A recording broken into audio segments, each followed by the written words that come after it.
এই ভিডিওটা তাদের জন্য যারা আমাকে কিপটে বলে। দেখো পুরোটা। এই ব্যাগটা কিনেছি আমার জন্য। ব্যাগটা আমার ভীষণই ভালো লেগেছে, দামটাও কম। 3টে ব্যাগ যেটা গিফটের জন্য কেনা হয়েছে। একটা হচ্ছে এটাও সুন্দর কেনা হয়েছে, এরকমই আরেকটা সেম কালারের নেওয়া হয়েছে। মানে সামনের ডিজাইনটা এটার এটা আর এটার এটা। তুমি একটা সবচেয়ে বেশি ভালো আমাকে কমেন্টে জানাবে। খাতা ড্রয়িং করা যাবে মুভি এটাতে। তারপরে নিয়েছি দুটো ফ্লাওয়ার ভাস। একটা হচ্ছে এরকম, দুটোই সেম আছে, এটা দুদিকে উঠছে, দুদিকেই ফুল দেওয়া যাবে আর কি। তো আমার তো ভীষণ ভালো লেগেছে। ডিউটি করি সেখানকার কালিকদের জন্য আমি কিছু কিছু জিনিস নিয়েছি।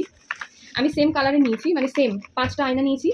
তারপরে নিয়েছি একটা চাবি রিং, একটা দাদা, একটা ক্লিপ, একটা কানের, এটাও গিফটের, এটাও একটা কানের, এটা গিফটের। এই গয়নার বাক্স আর কি, এতে গয়না ছোটো ছোটো টপ তোমরা কালেক্ট করে এখানে রাখতে পারো, সেফ থাকে।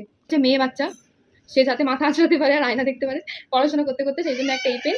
আর একটা হচ্ছে ছোট্ট বাচ্চা ছেলের জন্য বন্দুক, যেহেতু ছেলে সেই কারণে বন্দুক। ও তো আমি একটা জিনিস মিস করে গেছিলাম, আমি দুটো সানগ্লাসও কিনেছি। আমি কোনোদিনও সানগ্লাস কিনি না নিজের জন্য, কিনিনি কখনো, জীবনে কোনোদিনও কিনিনি আর তেমন করিও না, কিন্তু এই প্রথমবার আমার মনে হচ্ছে যে আবার কেনা উচিত। তাই